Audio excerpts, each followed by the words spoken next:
There's a hush in the cold. A kind of sea, the sort that where the sky. Welcome, dear. Tonight, we journey not into the grand castles or the bloody fields of kings and generals, but some, more human, we travel back to a time when the world was ruled by rhythm. The rhythm, back to we, and the. This is not a tale of royalty or conquest. This is the story of someone like you. Someone with cold toes. Someone with a cough that won't go away. Someone who dreams of bread and springtime. Tonight, we're going to live a day in the life of a medieval peasant during the coldest part of the year. We'll wander through stone cottages and icy fields. We'll warm our hands by the coals, and listen to stories passed down from ancestors long buried beneath the snow. But we won't rush. This isn't the kind of story you listen to with coffee and speed. No, this is a slow unfolding, meant to soothe your mind, calm your breath, and wrap you in the warmth of old things. So settle in, let your muscles loosen, let the flicker of candlelight stretch across your imagination. And before we begin, if you find comfort here in this quiet little world, if this kind of storytelling brings you peace, I gently ask you to support the fire we're building together. Subscribe to this channel. Share it with a friend who loves slow stories, old history, and gentle sleep. Each time you do, you're helping keep these voices of the past alive, helping someone else find rest in their company. Now, let us open the door. Let the cold creep in just a little, so that the warmth inside feels even richer. Snowflake, a world on the edge of the firelight. It's the 14th century. Somewhere in northern Europe, you live in a village of 50 souls, give or take. Depending on the wolves, the sickness, and the mercy of the weather, you awaken before the sun has risen. Not by an alarm clock, but by the itch in your lungs, by the cough that comes from months of breathing smoky, half-frozen air, in a house that holds warmth like a broken cup holds water, just barely. Your eyes blink open, and the roof is covered in frost. Inside, you huddle under wool and straw, sandwiched between the warmth of your children and the snoring breath of your father-in-law, who's somehow still alive. The smell is powerful. Wood smoke, damp fur, unwashed humanity. But this is home. This is survival. You pull yourself up and feel the bite of the floor. The fire has gone out again. Your breath is visible in the morning air. You crouch low, gently feeding kindling to the ash. Every spark, a negotiation with the day. A thin hen clucks under the bench. The dog, old and half-blind, licks your foot. In a few hours, you'll walk to the woods for sticks and frozen dung. You'll melt snow in an iron pot, and hope it's not too yellow. Outside, the wind cries low between the trees. It's the kind of sound that makes you listen for wolves. Not because you're afraid, but because you've seen what they can do. But there's something else in the wind, too. A smell. Bitter smoke and roasted meat. Today is midwinter feast. And despite the hunger in your belly, the ache in your bones, and the stiff way your fingers move, you smile. Because tonight, there will be stories. Tonight, the village will gather. And in this darkest, coldest stretch of the year, you will remember what it means to be warm. Together. Bell final whisper. Let's walk through that day together. Let's feel the wood beneath our boots, the stew on our tongues, the laughter around the hearth. Let's step into the fragile miracle of peasant life. A life not built of gold or parchment, but of grit, kindness, and memory. If your eyes grow heavy, that's okay. Let the story carry you to sleep. Let the rhythm of old voices lull you like the coo of doves in the rafters. And again, if this story brings you rest, share it. Like a loaf of bread passed between neighbors. Subscribe, so you don't miss the next tale. Leave a comment. Your thoughts are part of this village too. Because in a world full of noise, You've chosen quiet. You've chosen history. You've chosen wonder. And for that, I thank you. Now, pull your cloak tighter. And let's begin. Chapter 1. Winter in the Village, a Season of Smoke. Silence and survival. The first breath of winter in a medieval village doesn't arrive with the quiet elegance of falling snow. It begins with a deep, creeping ache, not in the land, but in the bones of the people. In the mornings, you no longer wake to the sounds of clinking buckets or children's laughter. You wake to silence, a silence so heavy it presses against the windows like frost, seeping into the thatch and stone of every cottage. Inside, the world becomes very small. The stone hut, your home, is no larger than a stable by modern standards. But it holds your entire life. As winter deepens, the outside world ceases to exist, except in memory or prayer. You live here, in this dim, smoky space with your family, huddled together around the hearth, the heart of your world. The fire is rarely allowed to go out. Its embers are banked carefully each night, shielded by ash and hope. If it dies, there is no easy way to reignite it. Fire is life, warmth, food, protection, light. The children sleep closest to it, nestled like puppies beneath wool and straw-stuffed blankets. You sleep near the wall, where cold seeps through the stone like a slow, damp sigh. There are no windows to speak of, just a hole for smoke to drift upward. But in winter, you cover that hole. Better smoke than cold, so the room becomes a fog, heavy and acrid, making your eyes sting and your clothes reek. The inside of your lungs learns to live with it. No one speaks of it. Coughing is as common as breathing.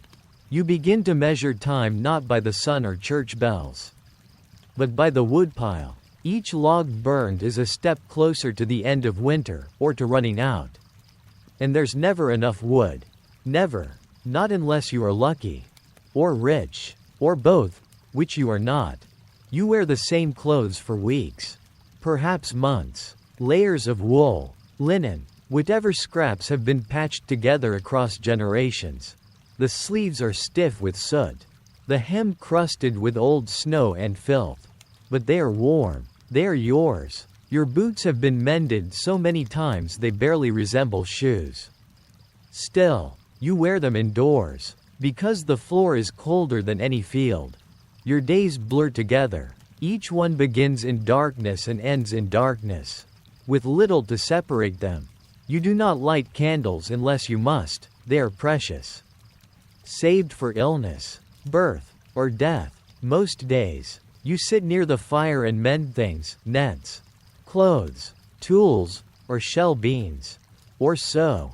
Children whittle or carve bits of wood. Grandmother tells stories, her voice a soft whisper through missing teeth. And then there's the food. Or rather, the lack of it. By now, you're deep into the salted meat, if you had any to begin with. The root cellar is dwindling. Shriveled turnips, spotted onions, a handful of wrinkled apples that feel like dried leather in your hand. You've eaten all the eggs weeks ago. The milk is sparse. The hens barely lay in the cold. If the cow has gone dry, and she likely has, there will be no cheese until spring. Some days, you boil stones with herbs just to trick your belly. You flavor broth with bits of bark, or moss scraped from trees. You chew stale bread so tough it could break a tooth. Hunger sharpens your mind. It makes you dream of feast days and stolen apples, of pies you've never even tasted.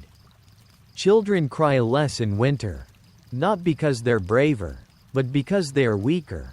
They sleep more. They shrink into themselves. The smallest ones sometimes vanish quietly in the night, bundled in silence and shame.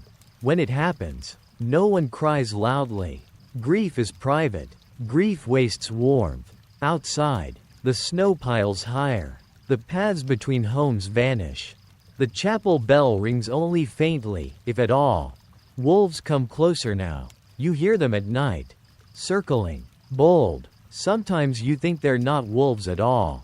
but spirits, or devils, or ancestors come to remind you how thin the veil is between the living and the dead. Your dreams grow stranger, too. You dream of green things, of summer rains and berry-stained hands. You dream of festivals and laughter and clean air. You wake up and taste smoke. You wake up and it's still winter. Yet in this season of hardship, there is also something else, a kind of togetherness, a shared quiet, the closeness of bodies and breath. Grandfather, who says little in summer, tells long stories now, stories of ghosts and saints, of fields that sang with golden wheat, of battles fought and lost. You don't know if they're true. You don't care. They pass the time. They hold the cold at bay. Sometimes the neighbors visit, not often, but enough to remind you the village still breathes. You share what you have, even if it's just news. Who's ill? Who's expecting? Who saw a star fall last night? Someone always has a tale. Someone always brings a song. And then, one day, you step outside and something has changed.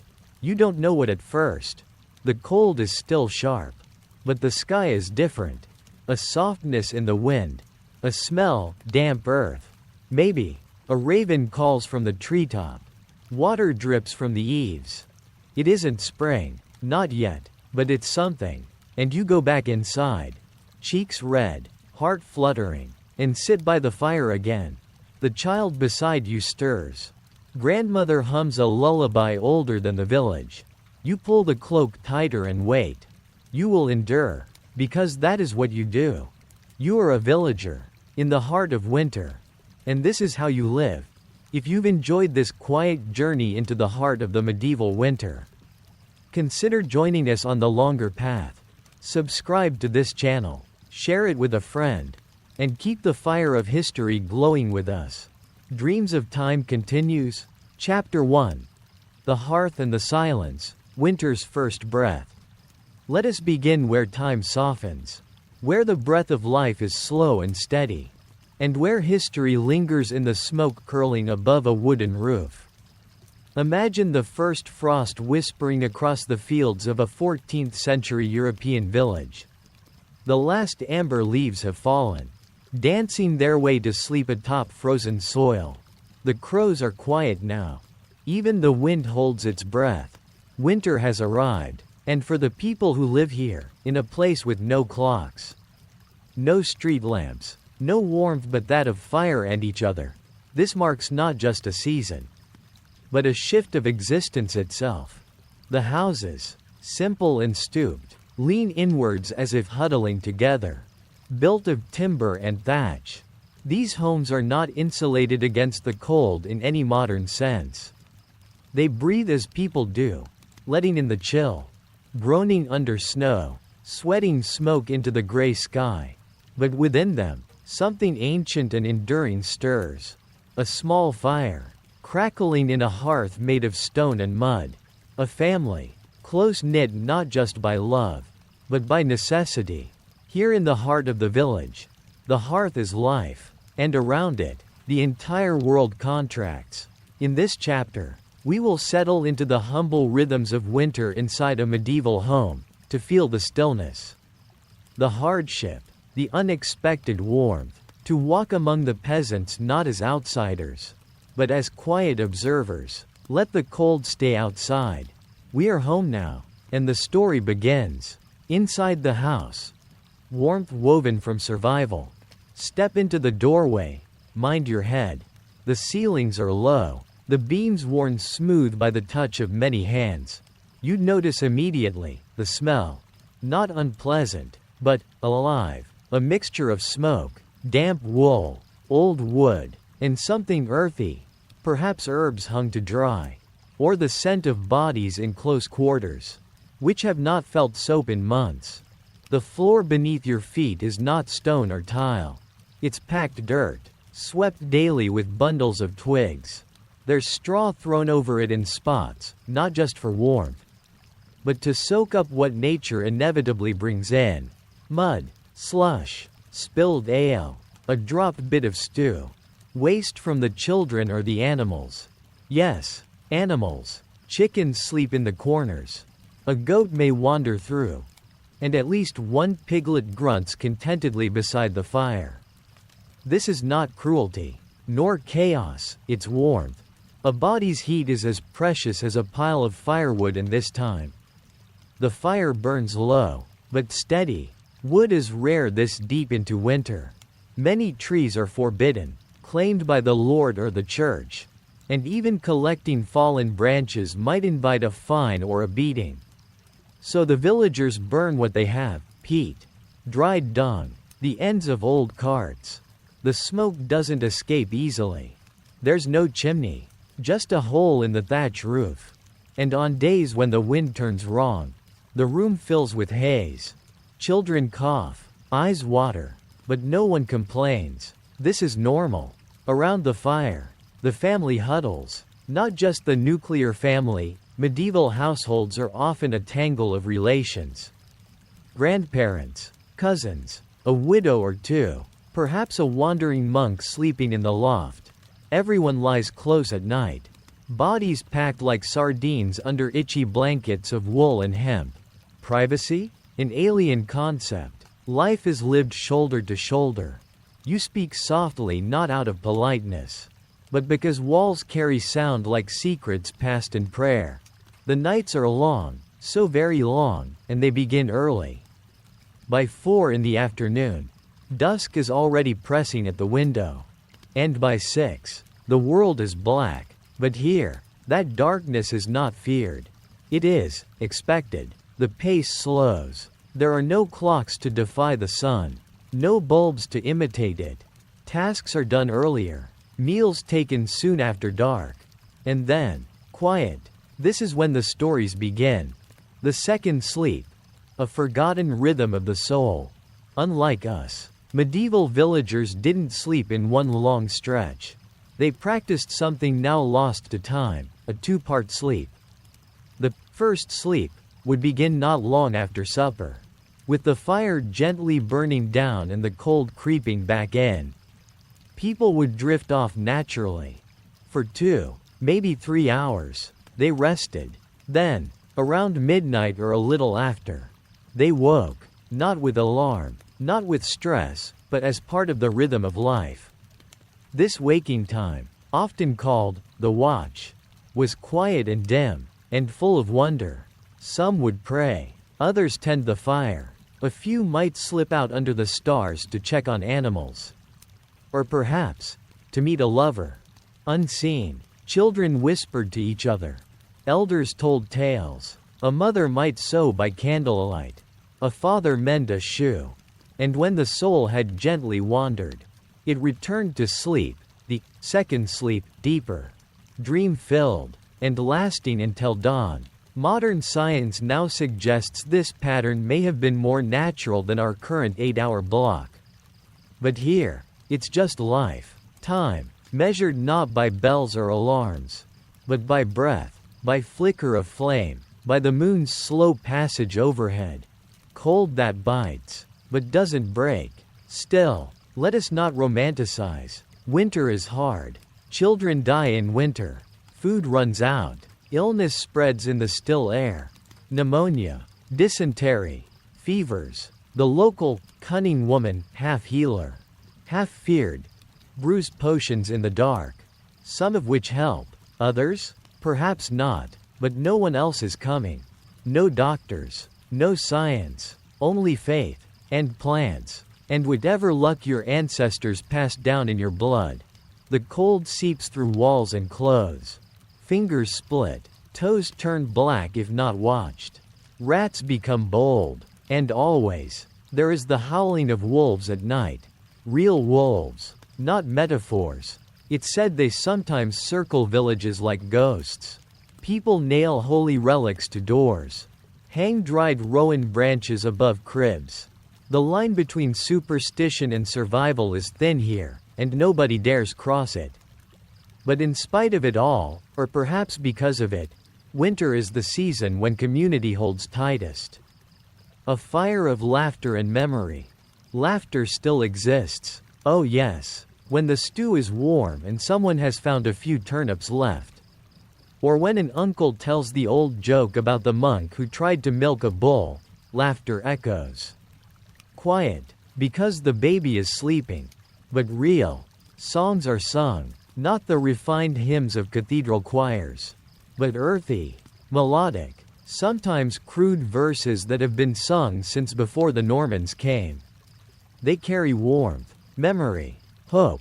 A grandmother might recite the tale of the white mare, the ghost horse who rides through snowstorms to carry lost souls.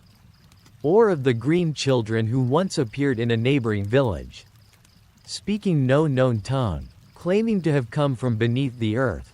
Truth? Fantasy? No one knows. But belief is its own kind of fire. And tonight, we need all the warmth we can get. This is not just their story, it is ours. What you're hearing now is not the story of kings or battles. It is not about castles or crowns.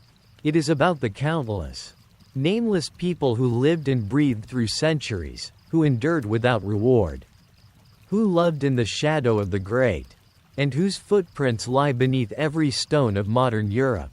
It is about your ancestors and mine. They survived winter not with comfort, but with resilience, not with abundance, but with closeness, and in doing so, they passed something on to us, something quiet, unrecorded, but vital, the will to endure, the strength to find warmth even when the fire is low. So as you rest tonight, listening to this voice from the past, know this. You are part of something old, and that is beautiful. Gentle call to action. If this journey has stirred something within you, a curiosity, a warmth, a memory that isn't quite yours but still feels familiar, consider joining us. This channel, Dreams of Time, is a quiet place in a noisy world. A place for history told slowly. For the forgotten, the ordinary, the real. Subscribe if you'd like to return. Share it with someone who might need a soft voice in the night.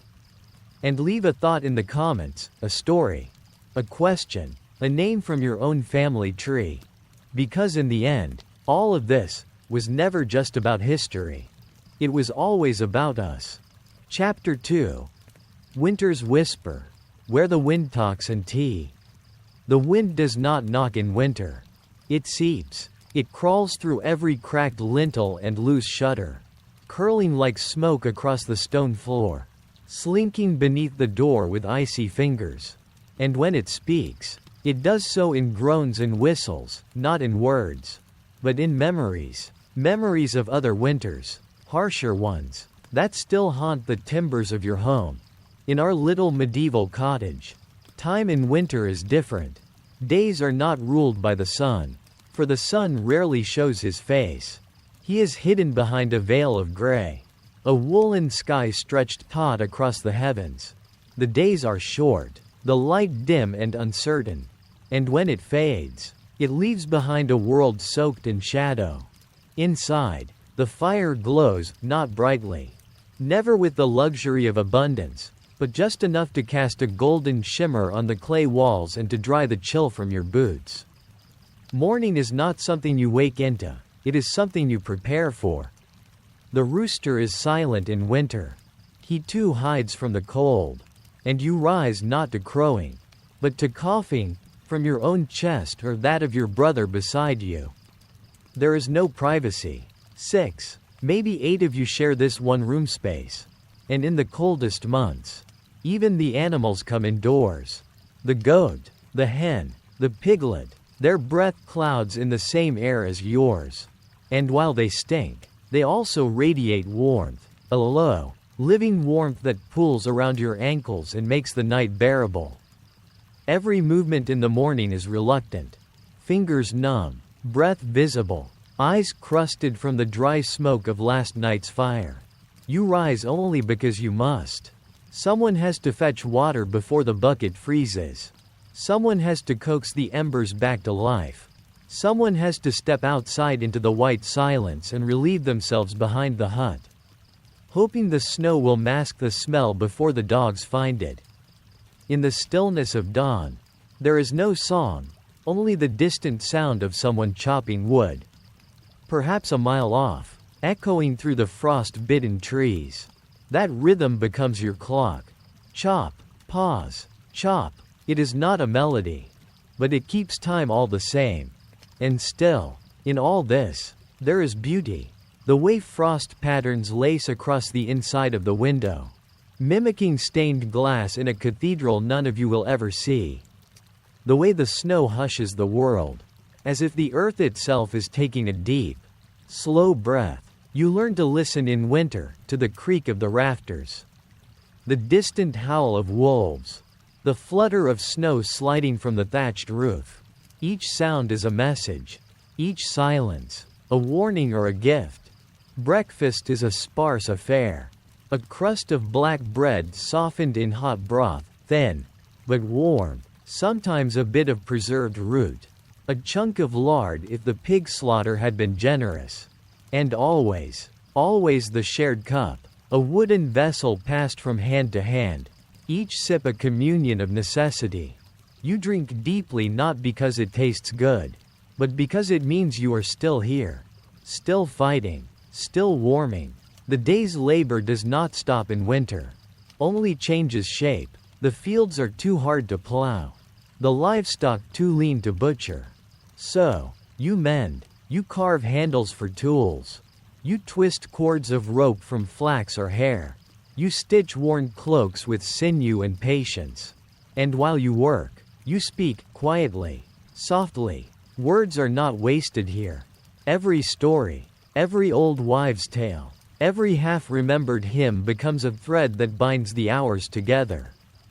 And when the sun slips behind the trees, often before you've even had your second meal, the world becomes a chamber of shadows once more. This is when the real stories begin, when firelight flickers on old faces, and the children lean in, wide-eyed, when the wolves are close and the cold presses at the door. You do not speak of saints or kings. You speak of things older than memory. The horned woman in the woods, the shadow rider who takes the last breath of the dying, the singing well that never freezes, even in the hardest frost. The stories scare, yes, but they also warm. Fear is a kind of fire. And in winter, any fire will do. Sleep does not come quickly. The straw mattress pokes, the lice itch, and the baby cries. But eventually, you drift, not into dreams, but into a kind of shared warmth. A pile of bodies under coarse blankets, a tangle of limbs and breath and heartbeat. And though the wind whispers still, and the wolves pace the edge of the dark, you sleep, because you must, because the world turns slowly. And tomorrow will be cold again. Winter does not forgive, but it teaches. It teaches patience. It teaches thrift. It teaches love, not the grand, poetic kind, but the steady, grinding love of feeding your family, of cutting one more log, of letting your child have the softer side of the bed. And perhaps most of all, winter teaches memory. For every winter survived is a badge you wear inside. A proof that you endured, that your family endured, that the village, creaking and coughing and huddled beneath its snow blanket roof, endured. And so the wind speaks still. But now, you understand it. It speaks of you, of us, of what it takes to outlast the cold. And so, as the fire sputtered and hissed within its stone embrace, the peasant leaned back against the worn timber frame of his cottage wall. He was not an old man, not by the years of the calendar, but winters aged a soul differently in this land. His joints creaked like the barn doors in the wind, his back hunched like the curved spine of an old ox. Yet in his eyes, tired as they were, lingered a spark, a familiarity with the rhythm of frost and thaw, of hunger and harvest, of breath and prayer. Each morning, he would stretch awake beneath a blanket stiff with chill, rising to greet the bitter air like a soldier meeting an old foe. The first task, always the same, the fire. If the embers had gone out in the night, he cursed, softly, for there was nothing colder than a stone floor in January. He would breathe onto the coals, whispering encouragement like a lover coaxing a song from silence. Birch bark, straw, and dried twigs fed the beast, and when it finally roared back to life, there was triumph in his weary grin. His family huddled close, wife, children, even the dog, one mass of bodies wrapped in wool and furs, crowded near the hearth. Mornings were quiet, no bird song, only the wind outside and the occasional cracking groan of the roof timbers under snow. Breakfast, if there was any, was yesterday's bread, if not moldy, and a thin gruel made from barley or oats, stirred with wooden spoons in a shared pot. Water, always icy, was drawn from a barrel kept inside to prevent freezing, but even that sometimes failed. A layer of ice had to be cracked before the ladle could scoop, and each sip made teeth ache. Yet they drank, for thirst was crueler than cold. Then came the work. Even in winter, there was labor. The men would trudge out to tend to the livestock, shaggy cattle and stubborn pigs, scraping frozen dung and breaking ice in troughs. The chickens, if they were lucky enough to survive the foxes, clucked irritably, their feathers puffed against the chill. The barn was no warmer than the air outside, but it gave the illusion of shelter. And sometimes, illusion was all a man needed. The women, meanwhile, spun wool or patched clothes beside the hearth, fingers raw, knuckles cracked, but they worked in rhythm, spinning, sewing, darning, murmuring old songs under their breath. Songs passed down from mothers to daughters like heirlooms. The sound of that quiet singing, mixed with the hiss of the fire and the shuffle of children's feet, created a kind of music, the music of survival. In the afternoons, there were moments of stillness. Not peace, but stillness. A pause in the labor. The children played in the snow, chasing one another in heavy boots and thick cloaks, their laughter a sharp contrast to the dull gray world. They made crude dolls from straw and bits of cloth, their faces drawn with charcoal, and gave them names like Lively Anna and Sleepy Will. The dolls had adventures, sometimes flying, sometimes dying gloriously in imagined battles with dragons or wolves. Inside, the adults spoke in low voices, sometimes of news from the next village, carried by a peddler or a monk, sometimes of worry, about dwindling stores of food, about the priest's cough, about wolves. The stories of wolves were always close in winter. They were not fantasy here, not symbols, they were real. Their howls echoed across frozen fields. And each child knew the rule: do not stray from the path. Do not walk alone, always carry fire. If you must go out at dusk, evenings were the longest. Darkness came early and lingered like an unwelcome guest. Candles were precious, so light came only from the hearth. The family would gather again, not out of warmth of heart but warmth of necessity. Bodies clustered in the small room, knees touching, shoulders brushing. They spoke in whispers or sometimes not at all. Silence was not awkward here, it was companionable, born of shared fatigue. And then came the stories. The old man, or perhaps the mother, would speak, telling tales older than memory, of saints and monsters, of brave ancestors who tamed the earth, of the white stag in the forest who leads the pure-hearted to hidden treasures. The children's eyes grew wide, their heads tilting, their imaginations lifting them beyond the frozen walls. In these moments, the fire flickered not just with light, but with something sacred: connection, identity, hope. Sleep came without ceremony. They lay on mats stuffed with straw, side by side, sharing blankets and body heat. Some prayed, some merely closed their eyes. The fire burned low. Outside, the snow continued to fall.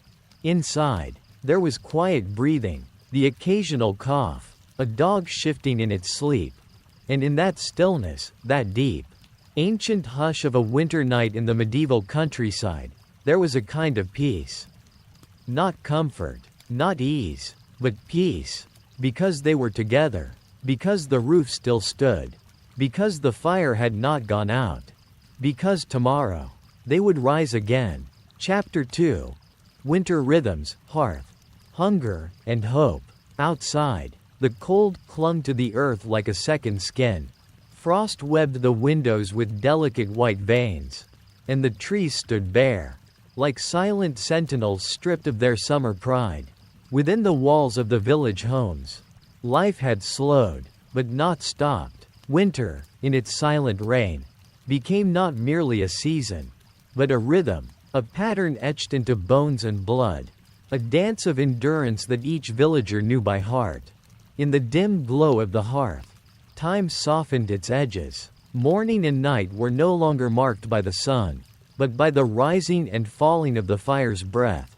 A family would wake not with a burst of energy, but with a gentle groan. One of the children would be roused to tend to the embers, coaxing warmth from the ashes of yesterday's heat. Their fingers would fumble in the cold, striking flint or poking the coals with practiced hands, learning young the sacred duty of warmth. Bread, hard and stale from weeks of storage, was softened in broth or milk. If any remained, meals were no longer about fullness, but about survival. Turnips stored in pits, beans dried and curled like knuckles, a hint of lard if the pig had been generous, and once in a great while, a bit of cheese wrapped tightly in cloth, saved for a named day or feast. Hunger wasn't a sudden pang, but a low and constant ache, a dull weight that lived in the belly and whispered through the days.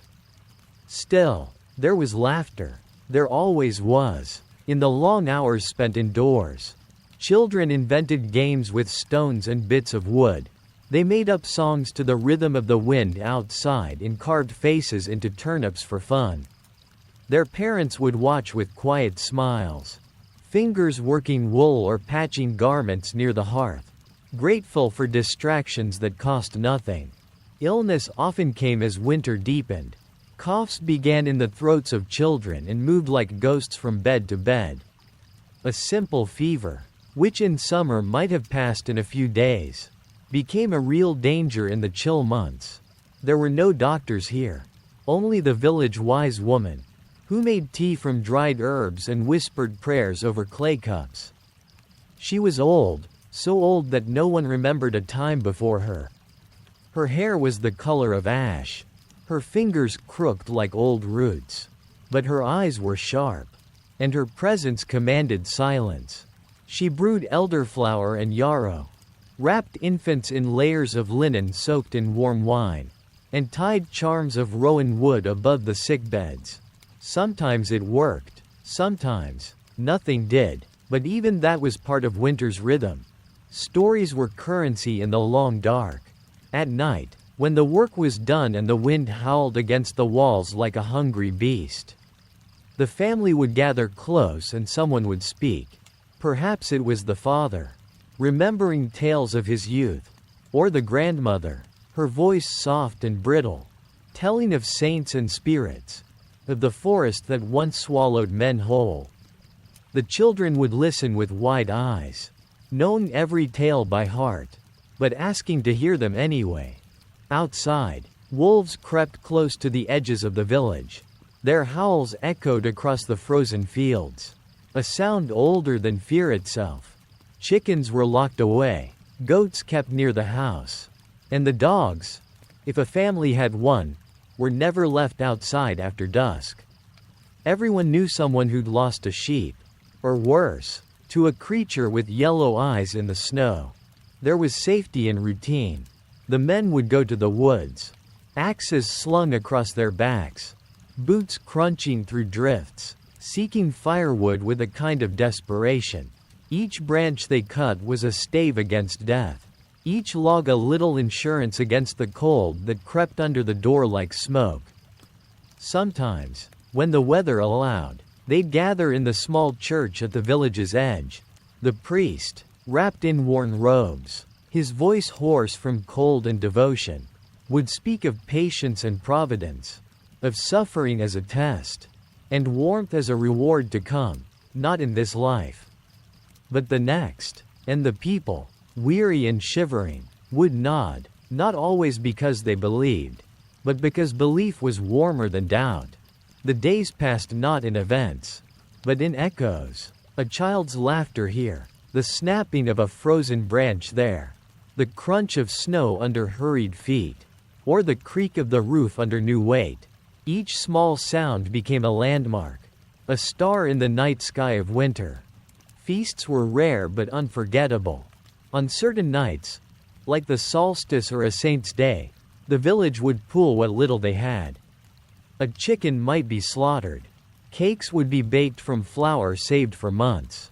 Ale, brewed in the early fall, would be brought out in clay jugs, shared between neighbors with toasts whispered through blue lips. Dancing might break out in the common hall, boots stamping in rhythm on the cold earth floor, breath misting in the firelight, laughter rising like smoke into the rafters. For a brief moment, winter loosened its grip, and in that warmth, however fleeting, they remembered spring. They remembered why they endured. There were rituals, too, quiet, often unspoken. A bowl of water placed beneath the bed to catch dreams. A sprig of holly above the door. Ash spread in a circle near the hearth to keep spirits out. These were not superstitions, not to them. They were threads in the fabric of survival. Habits passed down like heirlooms. Just as vital as food or fire. In the stillness of midnight, when the fire had dimmed and only embers glowed, one might hear the sound of the snow falling. Not the wind, not the crack of ice, but the snow itself, soft and deliberate, a hush so complete, it felt like the world was holding its breath. And in that silence, wrapped in wool and dreams, the village slept. They slept not in comfort, but in peace, a peace born of knowing that winter would not last forever. That beyond the bare trees and the frozen stream, life waited, green and wild and full. They did not know when it would return, but they believed it would. And sometimes, belief was enough. Chapter 4. In the stillness of snow, winter rituals and village bonds. When the cold deepened and snow no longer melted beneath the sun's thin light, the village became something else entirely. No longer just a cluster of homes and muddy paths. It turned into a haven sealed away from the world. Life shrank inward. It condensed, like breath on frozen glass.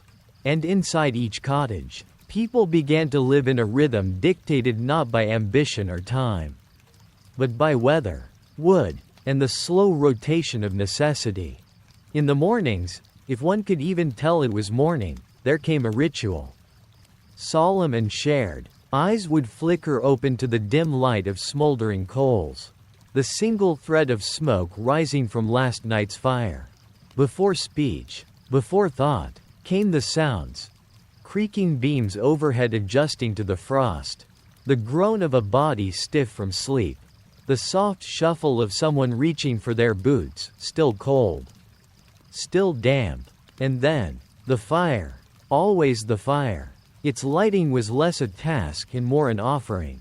A small prayer in sparks. Grandfather, with his cracked fingers and shaking hands, might be the one to coax it back to life. Or perhaps the eldest daughter, who'd watched her mother enough times to know how to blow gently. Not too much. And feed it with twigs like a whisper. When the flames rose, the room was reborn, not into comfort, never that, but into life. Breakfast was stale rye soaked in warm ale or watered-down milk if there was any. Maybe a slice of cheese, hard and sharp, that had survived the winter's mold. But there was something tender in these meals, in how people sat close, not just to conserve warmth, but to share the silence of surviving another night. By midday, snowdrifts blocked the lower parts of the cottage door. Children bundled into rough wool, their cheeks already red from cold, would sometimes climb out the window to slide down the roof and land giggling in the snowbank. Not often, but often enough to remember joy. The animals still had to be fed.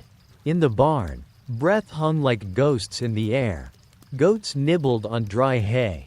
Chickens, few that survived the foxes, huddled together in corners. A cow or two, if a family was fortunate, lowed softly, their eyes wide and deep like old souls. Water froze in their troughs, so someone had to carry in warmed pails. The old woman might do it, or the young boy, trying to prove his worth. But not every family had animals. Some had sold them before the snow came. Out of desperation, others had eaten them. Meat didn't last long. That was why smoked sausages hung from the rafters, swinging slightly whenever the door opened. And every home had a different smell, some of wood smoke, others of boiled onions, and some of despair too quiet to name. Still, people found reasons to come together. Midwinter was not just a season. It was a story. It was marked by ritual, not just the church's holy days, but the village's own quiet ceremonies. One such evening might go like this. Inside a larger hall or barn cleared for the occasion, people gathered, faces lit by candlelight, wool cloaks heavy on their shoulders. A jug of warm mead passed hand to hand. Someone brought out a fiddle. Another clapped in rhythm. Then came the old songs, the ones no one remembered learning. Yet everyone knew. Songs about the greenwood returning, about sun gods and deer spirits, about mothers rocking babies through snowstorms and hunters dreaming of foxes. Their voices, cracked by the cold, melded into something older than language. Children dozed in corners wrapped in fur. A young couple might sit close enough to share breath, their hands hidden under the same shawl. And the elders, the ones with hollow cheeks and deep eyes, watched with something that wasn't quite joy, but perhaps peace. Because winter did something to people. It cut them open, made them lean on one another, removed the fluff of pride and talk. And what was left was bone-deep honesty. We are here, we are alive, and we see one another. On quiet nights, the stories came, not read, not written, told. Grandmothers spoke of winters even harder than this. Of snow so high it buried the chapel. Of wolves that walked into town. Of a time when someone gave away their last loaf of bread and still lived to tell it. There were ghost stories too. A man lost in the woods who returned with white hair and never spoke again. A woman whose footsteps echoed in the snow long after she passed. Tales meant to scare children, perhaps, but also meant to explain the unexplainable. Why some nights felt heavier than others. Why the wind sometimes whispered your name. As the snow piled higher and paths between cottages vanished, neighbors created their own trails, foot-worn tracks in the snow that became the village's veins. Each morning, someone would walk to the next house, just to knock and ask, "Still breathing?" And the answer, if shouted back, was enough. That simple confirmation. Yes, we're still here. Sometimes, tragedy came quietly. A child feverish for days. Then still, a father who left to chop wood and did not return. But even these moments, shrouded in grief, were met with the same steady ritual. The bell would toll, slow and heavy. Neighbors would gather, food left on the doorstep, wood chopped for the widow. And after enough time, laughter would return, timidly, like the sun behind clouds. No one pretended winter was beautiful. It was cruel, unrelenting, and yet, in that cruelty, something beautiful bloomed, a fellowship forged not by choice, but by need, an understanding deeper than words, that we are not meant to live alone. The village was not strong because it had warriors or wealth. It was strong because, in the heart of the darkest season, people looked one another in the eye and said, "I will carry your fire, if yours goes out." And so they did. Chapter 5. The longest night, midwinter in the soul. By now, the days are scarcely days at all. The sun, when it does appear, stretches across the sky like a tired eye blinking once before shutting again. Shadows never fully retreat, and every corner of the village carries the hush of frost. Here, in the depth of winter, time seems to stop, stilled by the weight of cold and the waiting. You would think the village sleeps, but beneath the drifts and hush lies a quiet kind of movement, a rhythm attuned to endurance. Midwinter in a medieval village is not simply a season, it is a reckoning. With the body, with the spirit, with the limits of firewood and hope. Inside the hut, the hearth has become the center of the world. All life orbits it, the stew pot. The children curled like cats. The father sharpening worn tools by low light. Ash dust clings to every surface, to skin and breath, blurring the line between person and place. And every log burned is a choice. Do we burn a little more tonight for comfort, or save it for a deeper freeze we fear may still come? The sounds of winter are not silent, they are simply slower. You hear the pop of ice splitting in the thatch, the distant groan of trees bearing snow like old men carrying burdens. Dogs do not bark idly now. Each growl is a note of warning, a reminder that the world beyond the walls is not empty. Wolves roam hungrier than ever, their footprints circles at the edge of light. Even the church bells, muffled by snow, ring with a kind of resignation. Their tone echoes across the fields like prayers whispered through clenched teeth. But still, people go on. They patch what they can. The walls, the clothes, the spirits. Laughter, when it comes, is strange and golden, like finding a coin in the ashes. It comes from children throwing handfuls of snow like blessings, or from a drunk uncle telling a scandalous tale half true and twice embellished. Laughter in winter is a form of rebellion. It says, "We are still here, we remember joy." Food now is no longer a question of taste, but duration. The root cellar holds treasures and curses. A few onions, shriveled but defiant, turnips turned soft with frost, dried beans that must be soaked for hours before they give anything resembling nourishment. Bread, when it appears, is darker, denser, chewier. Sometimes it's stretched with bark flour or mashed peas, but it fills the belly, and that is all that matters. Children dream of apples and honey, of roast meat and spring eggs. But mostly they dream of warmth that doesn't need to be begged from flame. Dreams, in fact, take on a new meaning in winter.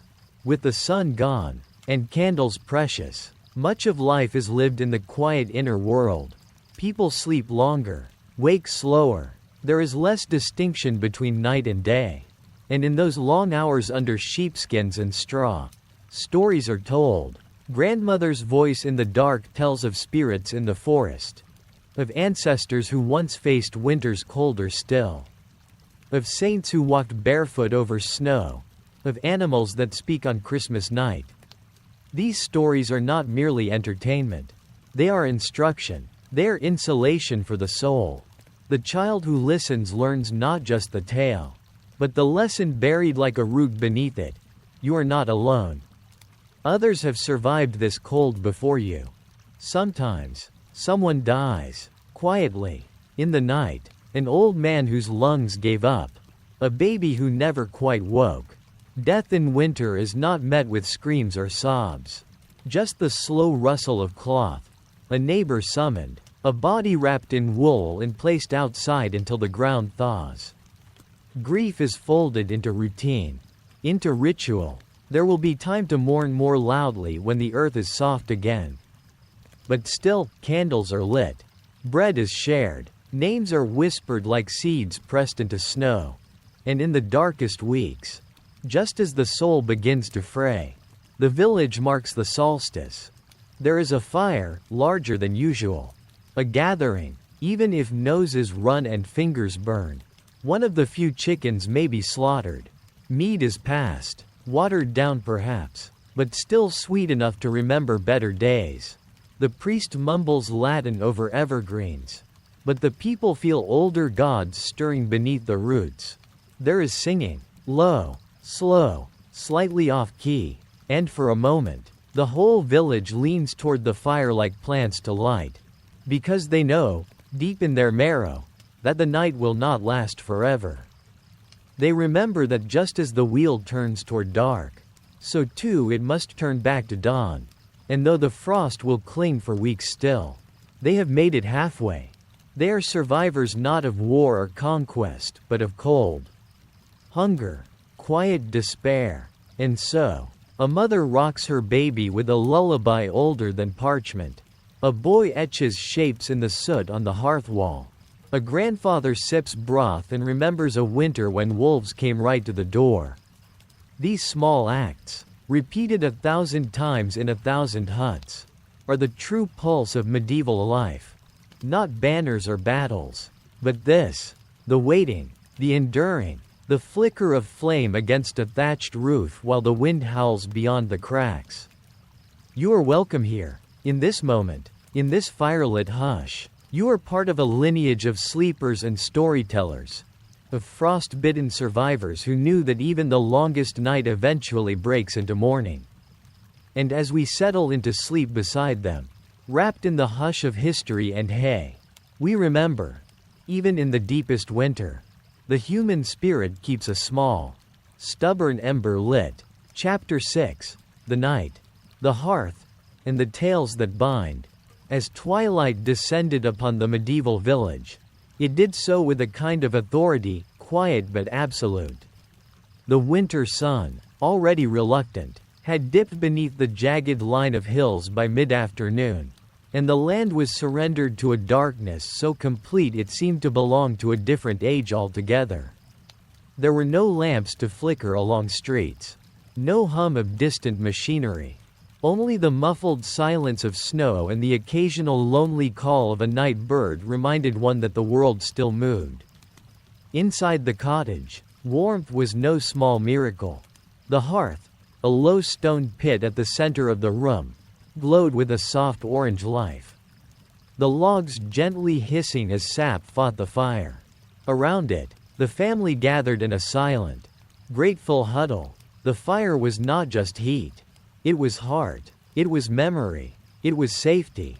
In a world carved by cold and uncertainty, this flickering flame was the keeper of continuity.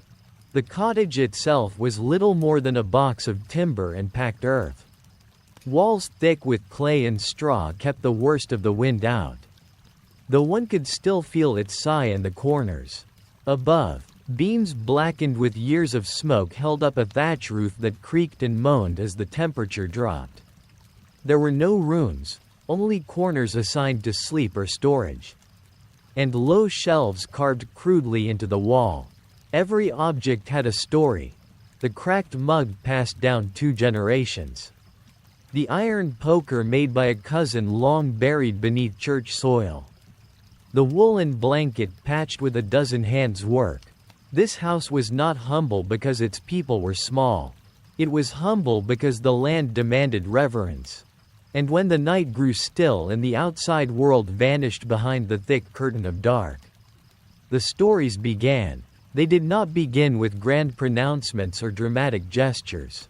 They began softly, half-whispers offered to the fire. Memories wrapped in legend, histories filtered through the generations. One voice would start, perhaps the grandfather, his knees aching, seated close to the flame, or the mother, winding flax by the hearth, her hands moving as if in rhythm with the tale. They say, when the frost comes quick and the sun stays hidden, the voice would say, that the spirits of the drowned wander the riverbank, searching for warmth they will never again feel. The children, wide-eyed, would draw their blankets tighter, not from fear, not quite, but from a thrill of being connected to something larger than themselves, to ancestors, to old truths, to ancient warnings. Each story was a ritual, a way to explain the cruel accidents of life, why the crop failed, why the youngest died, why wolves appeared that year.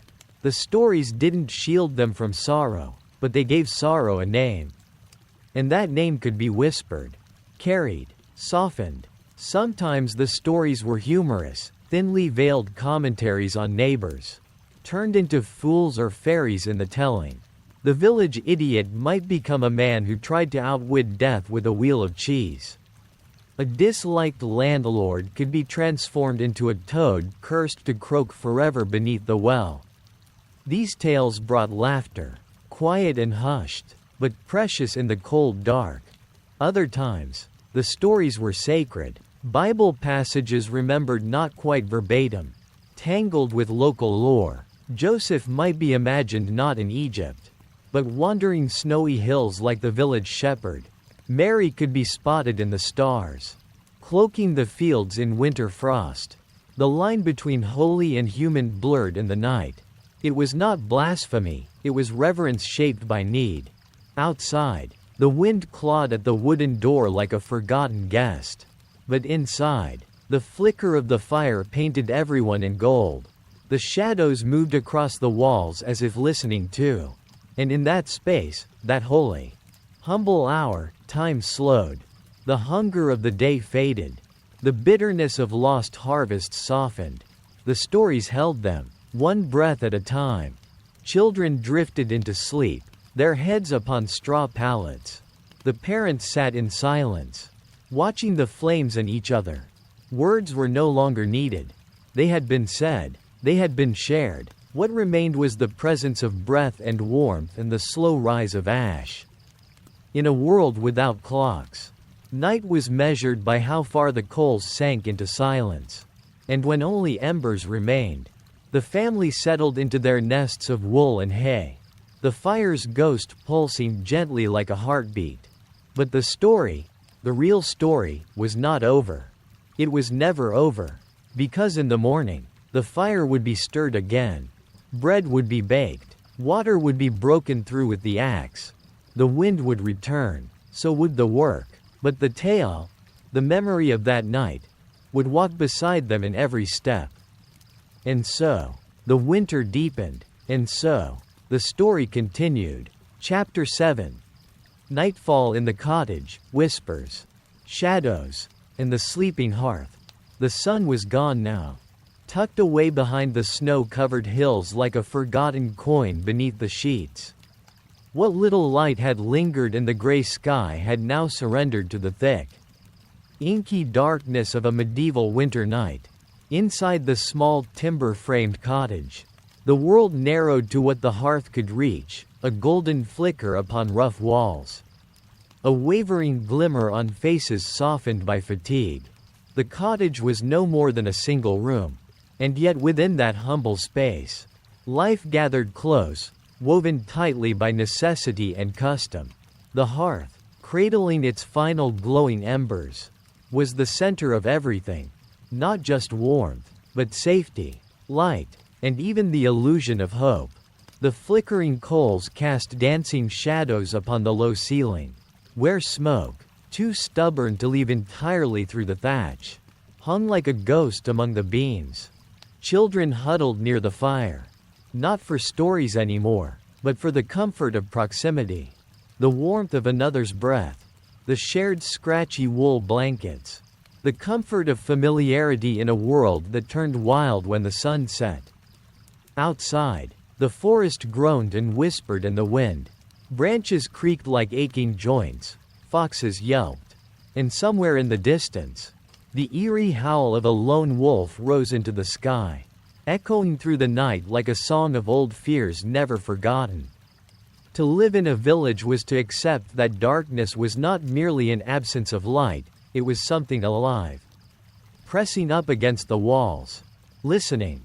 Inside, however, the family prepared for the long night with rituals as old as the hearth itself. A thin gruel had been eaten, not for flavor, but for warmth, bread soaked in hot broth, perhaps seasoned with a pinch of salt if the winter had been kind. The pot still hung over the fire, though now it held only a simmering memory of nourishment. The scent of smoke clung to every blanket, every tunic, every lock of hair. To be warm meant to smell of fire.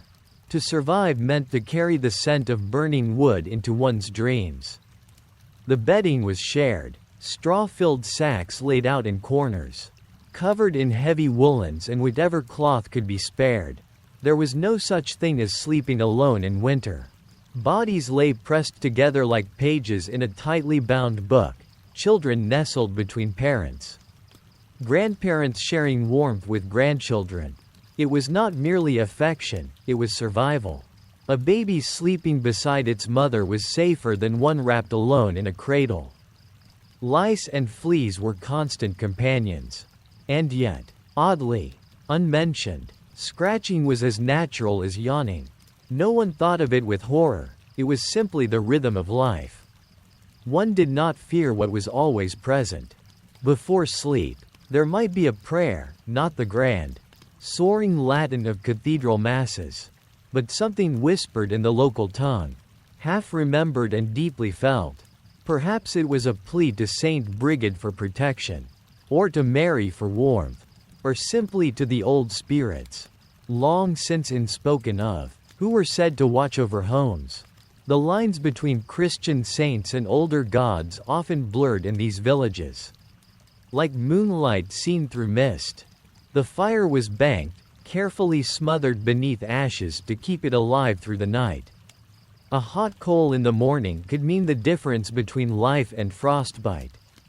The man of the house might mutter as he did so, like speaking to the fire itself, a strange and quiet rite handed down by generations who had feared the cold more than they feared the church. And so, the family slept, or tried to. Sleep was never a solid thing in winter. It came in fragments, broken by the cold, by the sounds outside, by coughs and whimpers, by dreams that were half memory and half hunger. It was common to wake in the deep night, between the first sleep and the second sleep, a strange medieval rhythm now long forgotten. In those in-between hours, some rose to stoke the fire, whisper to each other, or even tend to small tasks, mending, knitting, or praying. Sleep was not a solid block but a fluid, drifting current, carrying people from one end of the night to the other in meandering paths. And yet, these were not nights of horror. They were not unbearable.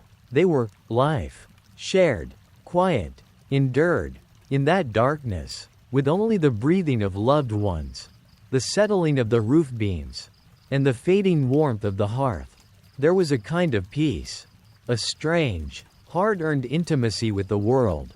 Life was no more than this, bodies resting, hearts still beating, breath visible in the cold air, rising like small clouds of proof. Sometimes, one of the elders would stir, eyes gleaming faintly in the firelight, and murmur an old tale, a piece of folklore passed down from forgotten times.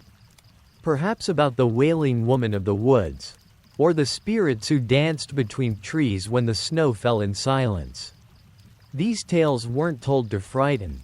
They were stories shaped to fill the gaps between wakefulness and dreams, soft nets to catch wandering minds. And when silence returned, it wasn't empty. It was deep. It was full of meaning.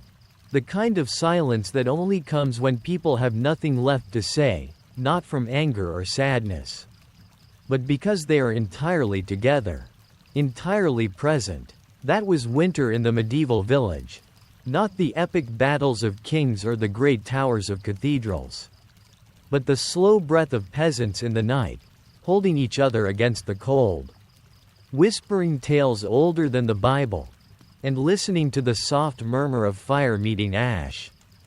It was, perhaps, not a grand life, but it was real, and sometimes, it was even enough. Chapter 8. The Fire and the Folk. Legends that linger in the cold. The wind had quieted now, retreating like a tired beast back into the dark hills beyond the village. Inside the timber-framed cottage, where the scent of wood smoke mingled with the sweet tang of dried herbs, silence reigned, until broken by the creaking of the hearth's embers and the soft murmur of an old voice. For in a world without electricity or evening entertainment, the most powerful thing a winter night could offer was a story. Gathered in a loose circle around the fire, their faces half lit by dancing shadows, were children and elders, cousins and siblings, parents and friends. The animals had been fed, the tools oiled and stacked, and the rushlights trimmed low. There was nowhere to go, no reason to rush. This was the hour of the tale. And here, in the flickering hush, the oldest among them leaned forward, eyes gleaming not with age but memory, and began. There was a time, long before the king's soldiers came to these lands, when the forest stretched all the way to the sea. And the wolves were not afraid of men. The words didn't just describe a world, they transported. These stories weren't always written down. In many cases, they couldn't be, because the ones who told them could not read or write. They were keepers of oral tradition, of a wisdom not bound by parchment but by time, by rhythm, by voice. Each tale was a bridge, not only between past and present but between the seen and unseen, the living and the long gone.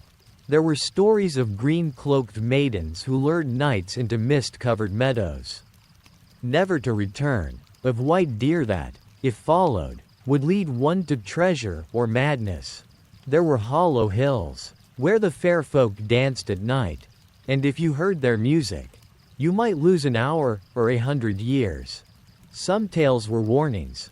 Don't whistle after sunset, or the night whistler will find you. Never leave your boots by the hearth overnight, for the ash devil might try them on. Others were tales of hope, of clever girls who outwitted greedy lords, of farm boys who tricked trolls and returned with golden rings and better harvests. They weren't just entertainment, they were survival. In the silence of winter, stories fought the cold. They gave form to fears and comfort to questions. Why did the sun vanish so early? Why did the cows give less milk? Why did old Nan pass in her sleep just before Yule? And then there were stories of real people, made larger by time. A Saxon soldier who saved his village. A woman healer who grew herbs so powerful they could cure a dying man. A child who dreamed of a shining cross, then grew up to lead a king's army. These tales told people who they were, long before nationhood, before identity cards or surnames. A person belonged to a village by the stories they shared and passed on. And sometimes, just sometimes, you would hear one old tale that felt as if it were meant just for you. That's the magic of oral tradition. One teller, many listeners, one flame, many shadows, and yet somehow, each child, curled on sheepskin, head against their father's knee, felt as though the old tale was being whispered into their ear alone. It's strange to think how much of medieval life passed through the tongue. Not the pen. Knowledge of seasons, of saints, of charms to bless the harvest or fend off disease. All of it encoded in rhyme, rhythm, repetition. Say it aloud. Remember it. Say it again. Pass it on. Even now, historians discover entire belief systems that were never written, yet shaped villages for centuries. Only in fragments do they survive, in later folktales, in strange carvings in roof beams, in local superstitions that outlasted the churches. It is no accident that storytelling season was winter. In spring, there was too much to do. In summer, daylight ran late and the fields demanded hands. But winter? Winter was time. Time to sit. Time to speak. Time to remember. Sometimes, in those quiet moments after a tale ended, when no one dared breathe lest the spell be broken, the old storyteller would look into the fire, then say, almost to themselves, and who knows, perhaps it was true, perhaps it still is. Then silence. Deep, warm, shared silence. And in that hush, the children would crawl to their blankets. The fire would be banked with ash to smolder through the night. The wind might rise again. The moon might shine. But no one was afraid. They had the fire. And they had the stories. Chapter 9. Spirits in the Smoke, Winter Dreams and the Medieval Soul. The fire is burning low now. Only the thickest logs remain, hissing as sap boils out from their hearts. In the smoky orange light, shadows rise and fall on the low beams overhead. Someone has opened a shutter just a crack to let the smoke escape. And the night presses in with it, the cold. Yes, but something else too. A kind of presence. A weight, as if the dark itself is listening. This was the hour, in every medieval home and village, when the waking mind began to drift, not toward the light of modern dreams, but into something older, a space between sleep and story, between prayer and fear. For in the heart of winter, when the world stood still, the veil was thought to thin, spirits moved more freely, ancestors wandered, and dreams became messages. In the flickering dark, a mother might look at her sleeping child and remember her own grandmother telling tales of the wild hunt, a spectral procession of hunters, horses, and hounds racing through the skies on stormy nights. They were said to be the souls of the dead, restless, drawn to the world of the living in winter's depth. Those who heard the gallop overhead were to lie still, lest they be taken. Doors were shut tight, shutters latched, iron hung near the thresholds to keep the wild ones away. But even that fear had its rhythm. It was a known fear. It belonged to the season. And within it was folded the comfort of tradition. Because alongside the warnings came rituals. Ways to guard the home, to protect the soul, burning juniper, speaking the names of saints, placing bread outside for passing spirits, so they would not disturb the sleeping children. Even dreams were interpreted differently in these times. A man who dreamed of a frozen field might wake and walk to the church to leave an offering. Perhaps it meant a famine was coming. A woman who dreamed of her dead mother might speak of it quietly to the priest, or to her neighbor by the well. Such dreams were not idle. They were woven into the texture of life, believed to be messages from God or signs of unresolved needs. The soul, it was thought, stretched further in winter, as though the silence of the land gave it space to wander. The heavy meals of the season, turnip stews, roasted roots, fat from slaughtered pigs, made the body slow and warm, ideal for dreams. And without clocks or electric light, time drifted. Sleep was not a single block of rest but often broken. A first sleep after sunset. Then a period of wakefulness, sometimes an hour or two, in which people talked softly, prayed, told stories, or sat alone with their thoughts, before falling again into a second, deeper sleep before dawn. That waking hour, between the two sleeps, was fertile ground for strange thoughts. It was then that a man might remember an injustice done to him 20 winters ago and feel the sting of it as if it were fresh. It was then that a woman might sit and darn a cloak by firelight and think of her lost child. Still and silent but utterly present. In these long midnights, memory mingled with imagination, and the walls between the past and the present bent. Sometimes, in this half-world, people heard voices, or thought they did, a whisper in the rafters, a knock against the door when no one stood there. Was it the wind, the house settling, or was it something else? For many in the Middle Ages, the answer was not psychological. It was spiritual. Everything had meaning. Everything was part of the divine pattern. If a candle flickered too violently, it could be a warning. If the dog whined in its sleep, it might be dreaming of things beyond this world. Every creak, every dream, every silence, they weren't just background noise. They were signs. And yet, it wasn't all fear. There was beauty, too. Some dreams were luminous. A child might dream of angels in the snow, of stars descending into the forest. A monk might dream of a golden city beyond the clouds, its gates open, and waking. They would carry those images through the long, slow days, like lanterns of the soul. Even the animals, it was believed, participated in the mystery of the season. On Christmas Eve, some said, the oxen and sheep knelt in reverence at midnight.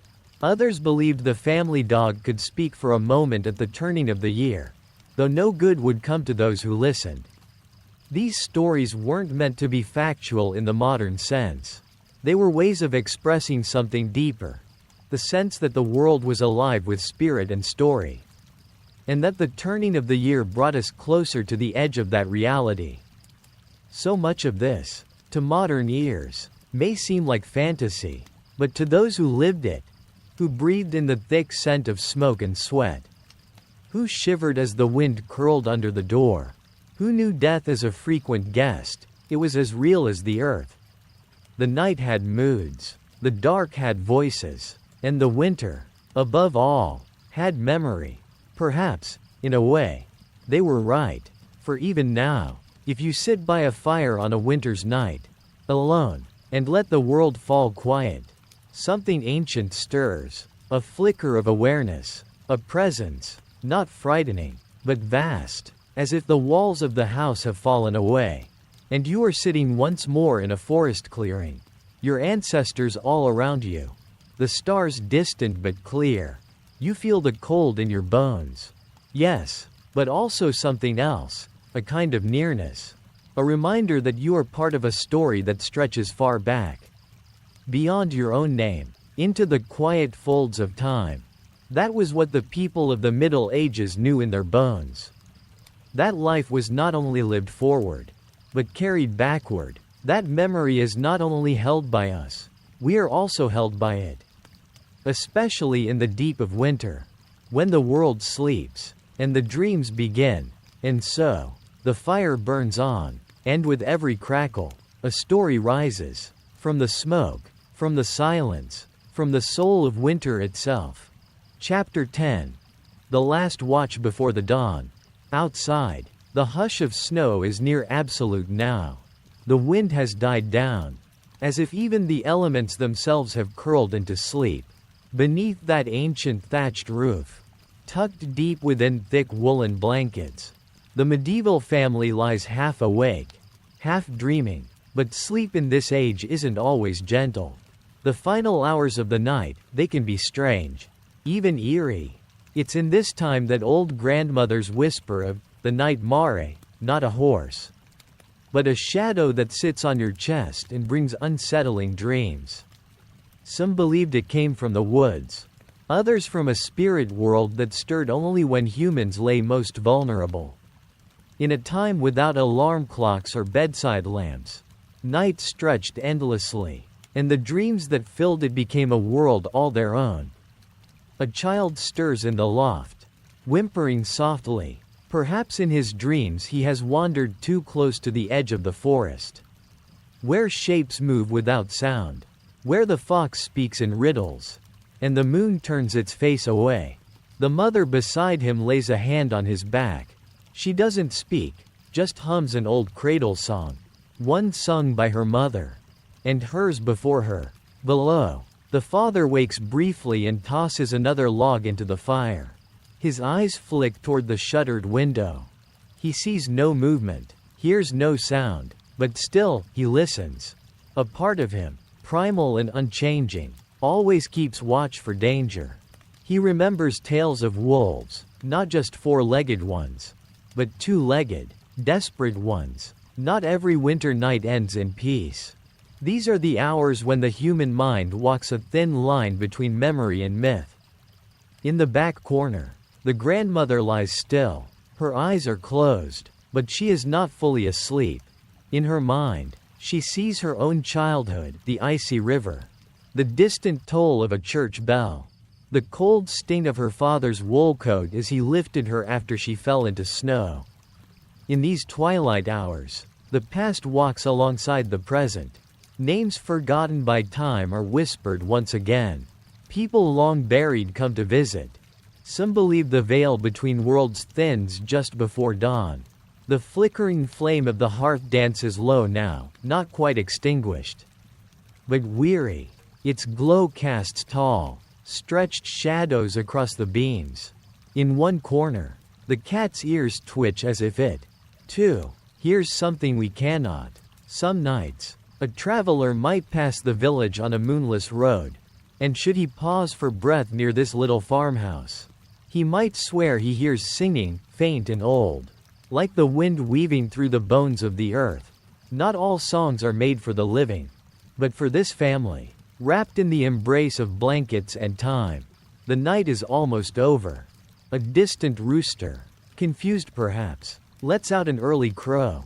It is not yet light, but that sound is enough to stir a soul from dream to waking.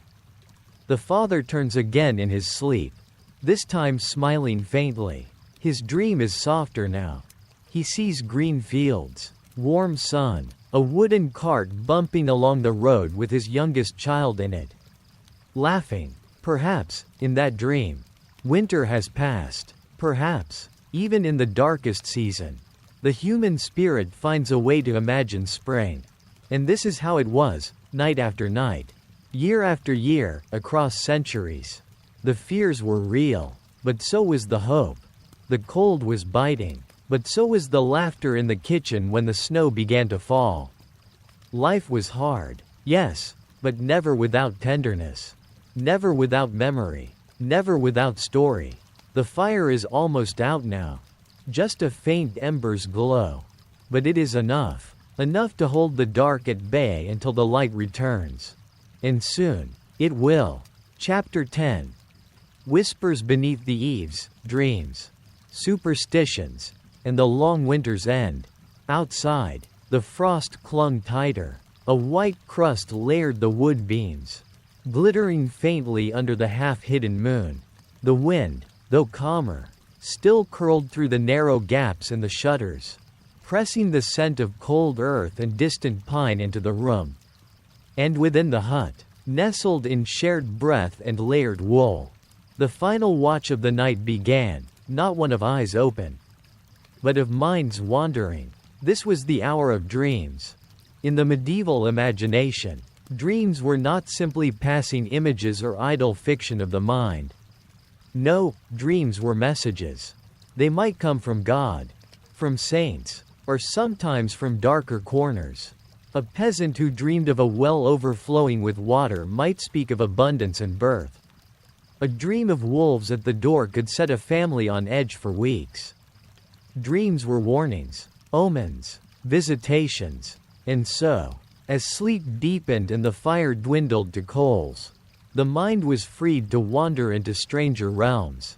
One child, nestled between two older siblings, stirred with a whisper. He dreamed of a forest with no end, where the trees bent toward him as though whispering secrets. His mother, in her own drifting place between waking and sleep, murmured a prayer to Saint Brigid. Protection, guidance. She had dreamed of hoofbeats the night before, and her grandmother once said that horses in dreams were messengers from the other world. The medieval world had thin walls between what was seen and unseen. The soul, they believed, could leave the body during sleep, travel among spirits, and return with glimpses of the divine, or the damned. And in winter, when the sun itself seemed to retreat and the darkness lasted twice as long, these encounters felt closer than ever. Some dreams were passed on in morning whispers, spoken with care beside the hearth. Others were kept secret, for fear they would come true simply by naming them aloud. There were tales, too, of those who saw visions in sleep, men and women chosen by God or cursed by witches. One such tale was of a boy in Brittany who, during the hard winter of 1282, dreamed of a weeping woman standing in snow. The next day, his village discovered a pilgrim who had died just beyond the woods, her hand still clutching a rosary. To the people, this was no coincidence, it was a sign. And the boy's dreams became legend. Superstitions shaped the night. A single owl hoot at midnight might prompt a father to sprinkle holy water at each corner of the house. If the dog howled twice toward the east, someone might wake to recite the Pater Noster aloud. Coins were sometimes placed under pillows to keep away nightmares. Dried herbs, juniper, rue, or lavender, might be bundled in small pouches and tied to bedposts to prevent spirits from disturbing rest. The line between rest and haunting was thin. To sleep poorly in winter, many believed, left you open, not just to illness, but to visitations. The old hag, an apparition described even in far corners of Ireland and Scotland, was said to sit on the chests of those who lay on their backs. They would awaken paralyzed, unable to breathe, sure they had been cursed. Today, we might call it sleep paralysis. Then, it was evidence of something far more supernatural. And yet, not all was fear. There were dreams of ancestors. 2. Grandmothers who returned to brush a hand over a child's brow. Grandfathers who walked fields made of gold and told their kin to plant barley when spring came. These dreams were comforting, treasured, spoken in reverence. Stories of miraculous healings came this way. A girl from Saxony once claimed Saint Apollonia came to her in sleep and told her to eat the petals of a white rose. Though none bloomed in winter, her mother found a dried blossom in the church, placed before the altar months before. The girl recovered from her fever the next day. Dreams guided real action. A village might delay planting. A man might leave a gift at a wayside shrine. A midwife might change her herbs. All based on what came at night. And so, as the family slept beneath the creaking rafters, wrapped tight in the fading warmth of each other's bodies, the air between them and the unknown grew soft and thin. Outside, the moon began to descend. Morning was still distant, but something shifted. A faint pinkness touched the horizon, not yet visible to the eye, but sensed by the birds who rustled quietly in their roosts. In the stillness of this hour, the cold seemed not so cruel. There was silence, yes, but also a kind of waiting, a sense that even the world held its breath for something new. The medieval villager lived within the rhythm of nature and faith. Dreams were not indulgences of the unconscious. They were part of the greater tapestry, the way the divine whispered, the way ancestors returned, the way warnings were sent. And in the depths of winter, when all else was stripped away, that tapestry glowed brightest. One woman, her head wrapped tightly in a woolen shawl, stirred slightly in her sleep.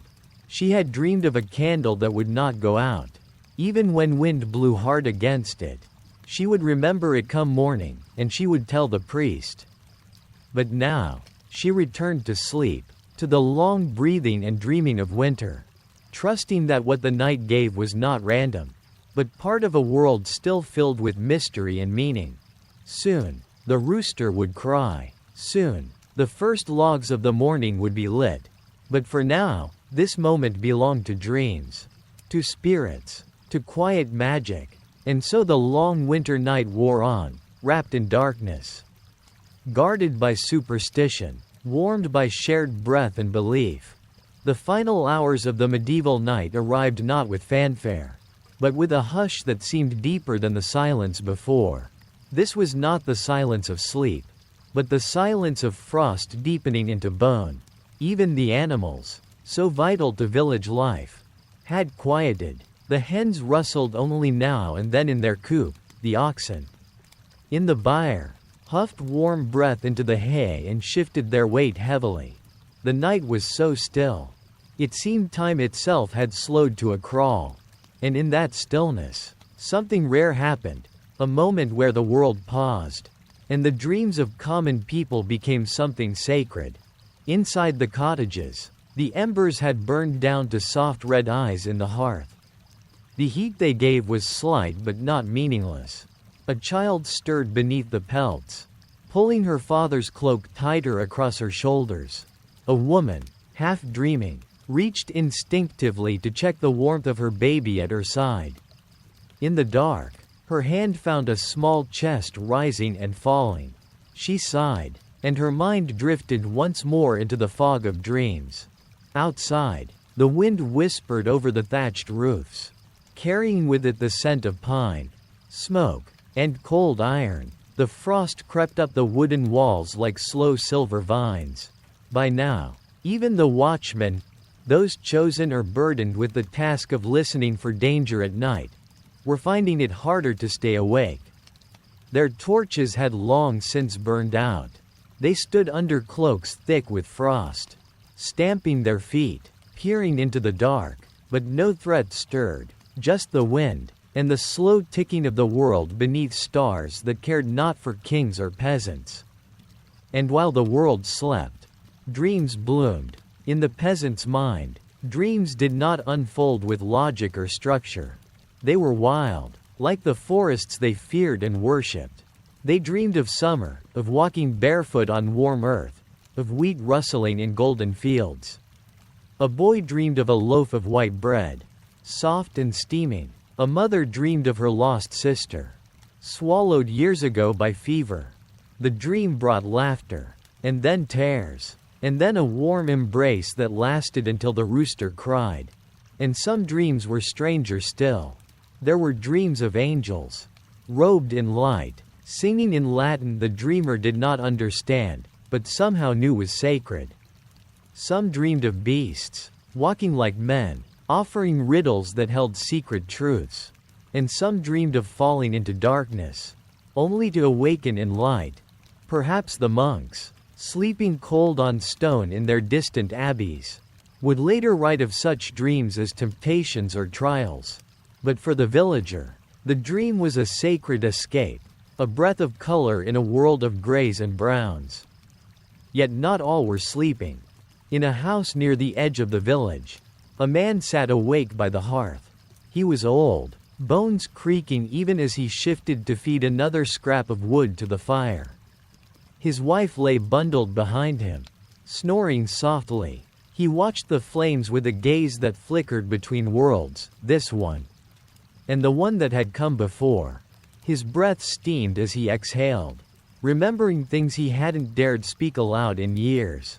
He remembered his father, who had died when he was a boy, cut down in a local feud over stolen sheep. He remembered famine, the kind that turned neighbors into scavengers, when rats were hunted like rabbits. He remembered the time he saw a priest levitate during Mass, or thought he had. And he remembered the birth of each of his children, the smallest now married and gone to another village. He sat in the dark and thought of all of this, and more. Not with sadness, but with the strange quiet that comes only when a man has lived long enough to see the world shift without him. The fire crackled, and he whispered something, a prayer, or maybe a promise. Then he too lay down, his hand finding his wife's beneath the furs. He closed his eyes. In a nearby hut, two boys had woken early, not by choice, but because they had wet the bed and feared their mother's wrath. Now, barefoot and shivering, they stood outside under the stars, buckets of snow in their hands to clean the straw mattress. One of them looked up at the sky and said, "Do you think heaven is up there?" His brother didn't answer, just frowned. Then the first one said, "If it is, do you think they sleep too?" This time the brother said, "Maybe, but they sleep warm." The moment passed, and they went back inside. And in the barn, a girl, no older than 12, tended to a goat that had given birth too soon. The kid was barely breathing, its body small and slippery in the straw. She wrapped it in her cloak and whispered to it, as if her voice alone could coax it into life. Her breath hung in the air like a halo, her fingers red and raw with cold. And for a moment, she wasn't a child. She was something older than time, tender, strong, woven into the fabric of survival that had stitched itself across centuries. She named the kid Frost, and that name, though she didn't know it, would be spoken for seasons to come. Elsewhere, the village priest sat awake in the chapel, not in prayer, but in worry. The candles flickered as he turned the pages of a manuscript. The ink was fading, the vellum brittle, but he wasn't reading scripture. He was reading weather signs, the lore of sky and frost passed down through monks older than memory. He feared this winter would not be kind. The stores were already low. Rats had been seen in the grain bins. And though he spoke of faith by day, at night he was like everyone else, just a man, afraid of hunger. He set the manuscript down and sighed. Then he walked to the altar, knelt, and prayed, not for miracles, but for mercy, for patience, for one more month of strength. By now, the sky had begun to change. The stars were paling. A faint blush of light touched the horizon. And with it, the first sounds returned, small things, a rooster's crow, hesitant and hoarse, the creak of a barn door, the bark of a dog who had slept by the ashes and now stirred with purpose. Inside the huts, people began to move, not with haste, but with a kind of resigned rhythm. The fire must be rekindled, the chamber pot emptied, the animals fed, water fetched, bread rationed. The day had begun, though it looked little different than the night that had just passed. A child opened the wooden shutter and looked out. Frost clung to the glass. She drew a face in it with her finger, 2 eyes and a crooked smile. Then she whispered, "It's still winter." And so it was. But something had shifted, because even in the cold, even in the hunger and hardship, dawn had come, and with it, the quiet triumph of having survived another night. In that light, pale and thin as paper, the medieval village stirred. And so ended the longest hours of winter, where dreams met darkness and life held on, tender and defiant, beneath the weight of snow and time. Would you like me to write a reflective epilogue to close the story? Or transition into a soft call to action for the listener to support your channel and drift peacefully to sleep? Beneath the thick thatch and the snow-laden eaves, the world inside the cottage had surrendered to sleep. The fire was now little more than a red glow, a faint heart still beating in the bones of the hearth. Shadows clung to the wooden beams above, stretching and softening with every creak and whisper of wind outside. Silence, profound and tender, pressed into every space, broken only by the soft breath of the sleepers. But even in sleep, the medieval villager never truly escaped the world. Their dreams, woven from myth and memory, hunger and hope, danced in the darkness behind closed eyes. Some dreamed of fields blooming in springtime, of barley waving golden in the breeze. Others walked in dreams with saints and beasts, guided by visions as vivid as anything daylight could offer. The boundary between real and imagined was thinner, perhaps, than we can know. Dreams in the Middle Ages were not idle things. They were signs, portents, messages from God, or whispers from demons. A nightmare could bring fear enough to keep a grown man awake for nights on end. A peaceful dream of a lost child or parent might be interpreted as a soul in purgatory, reaching out across the veil. Every vision held weight, every symbol demanded meaning. There were stories of villagers who awoke weeping, convinced that their souls had journeyed beyond this world, and of those who woke screaming, certain they had met the devil in the woods. The darkness was never truly empty. It was full of memory, of longing, of all the unseen things that huddled just out of reach. And yet, in this uncertain space between firelight and frost, between life and legend, there was also a strange kind of peace. For in their deep vulnerability, the people of this world also found a kind of unity with each other, with the land, and even with their fears. By morning, the world would change again. The coals would be stirred. The iron pot would fill with oat gruel. The door would open to the bitter wind, and life would resume, grinding and honest, hard and sacred. But for these few hours, in the depth of night, everything rested. The oxen slept in the barns, the snow piled high on the thatched roofs, and the children curled beside their parents, still, somewhere. And so, dear listener, we leave behind the cottage beneath the snow, the flickering hearth, the breath of oxen and the slumber of children. We leave the world of medieval dreams, not because it ends, but because it continues without us. Gently, quietly, like the turning of the stars above the frozen fields. You have walked tonight among shadows and straw, beneath beams darkened by centuries of smoke, beside folk whose names were never written in books, but who lived, truly lived, in ways as full and deep as any emperor or saint. You've heard the wind in the rafters, the creak of old timbers, the soft murmur of prayers before sleep. You've stepped into a time when every sound was louder in the silence, when the night was not conquered by electric light, and when dreams were not distractions, but destinations. And now, perhaps, your breath is slower, your body heavier, your eyes just a little softer at the edges. Let that quiet stay with you.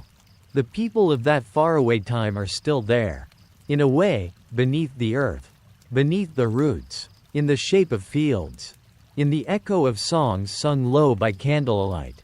In your sleep, perhaps, you'll walk with them again. You'll sit beside the fire. You'll feel the straw-filled mattress creak beneath your weight. And in the hush of it all, you may realize. So rest now. Let your mind, let your thoughts. And if you enjoyed this long and quiet passage through time, if the old world spoke to your heart, know that there are more journeys waiting. More stories, more stars to fold. Please, gently, before you drift too deep, tap the like button. Leave a kind thought in the comments. Or subscribe to Dre W. Sleep well, traveler. We